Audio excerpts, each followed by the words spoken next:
ইংরেজি নববর্ষ সঙ্গে কল্পতরু উৎসব। কাশীপুর উদ্যানবাটি বেলুর মঠ থেকে দক্ষিণেশ্বর সকাল থেকে ভক্ত সমাগম একেবারে চোখে পড়ার মতো। প্রতি বছরই এখানে এই উৎসব উদযাপিত হয়। বিশেষ পুজোর আয়োজন যেমন থাকে তেমনই থাকে সাংস্কৃতিক অনুষ্ঠানও।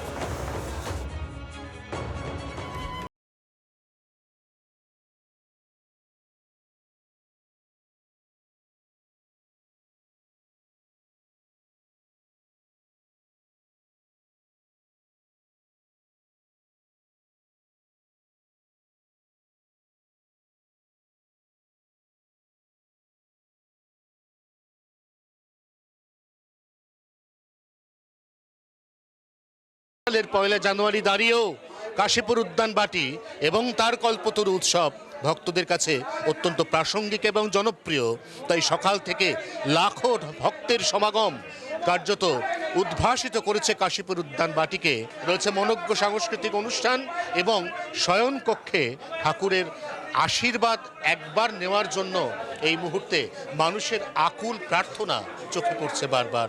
ঠাকুরের এটাই মাধুর্য যে ঠাকুর 1886 খ্রিস্টাব্দের পয়লা জানুয়ারি যে ঘটনাটি এখানটায় ঘটেছিল, যাকে পরবর্তীকালে কল্পতরু দিবস বা আত্মপ্রকাশে অভয়প্রদান হিসেবে গণ্য করা হয়, সেই টানেই আজও মানুষ ঠাকুরের কাছে ছুটে আসছে। সেই 80 থেকে আরম্ভ করে 14 অবধিও মানুষকে পাওয়া যাবে এই ঠাকুরের প্রতি ভক্তি শ্রদ্ধা নিবেদন করার জন্য। সব ভালো থাকুক, সুস্থ থাকুক, আর ঠাকুর যেন আমাদের আশীর্বাদ।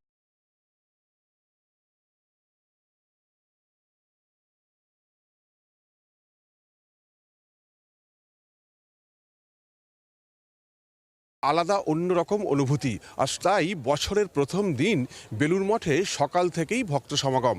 কল্পতরুর উৎসব হয়তো সেই জন্য আমি বেলুর মঠে আসি আর কি। আমরা কালকে এসেছি কলকাতা, এখানে এই ছুটিটা আর কি কাটাতে। আজকে দক্ষিণেশ্বর, তারপরে বেলুর মঠে এলাম। মন্দিরের খুব কাছেই থাকি, তো এখানে যেহেতু আমাদের জন্মকর্ম এবং আমাদের বংশ পরম্পরায় ঠাকুরের দীক্ষিত, তো সেজন্য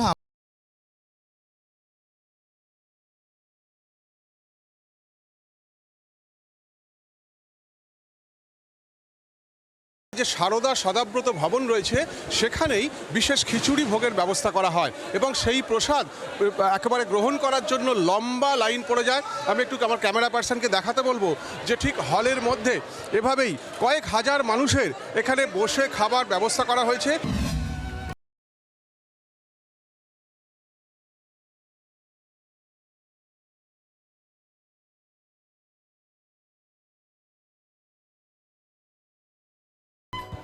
দক্ষিণেশ্বর মন্দিরের সকাল থেকেই আজ কানায় কানায় পূর্ণ দর্শনার্থীদের ভিড়ে। দূর দূরান্ত থেকে নানা জেলা এবং রাজ্যের বাইরেও ঝাড়খণ্ড, বিহার, ওড়িশা থেকে মানুষ এসেছেন প্রত্যেক বছরের মতো এবছরও। কোথা থেকে আসছেন? উত্তরপাড়া। আচ্ছা, আজকে কেন এই পয়লা জানুয়ারির দিনে হঠাৎ সকাল সকাল এখানে? আমার এখানে আসা হয়, কিন্তু আজকের দিনে বিশেষ দিন, তো ওই জন্য আসা হয়েছে। কেমন লাগছে? হেভি লাগছে। তুমি কোন ক্লাসে পড়ো? আচ্ছা, মায়ের কাছে মানে ঠাকুরের কাছে কি চাইবে আজকে? কিছু চাইবে না।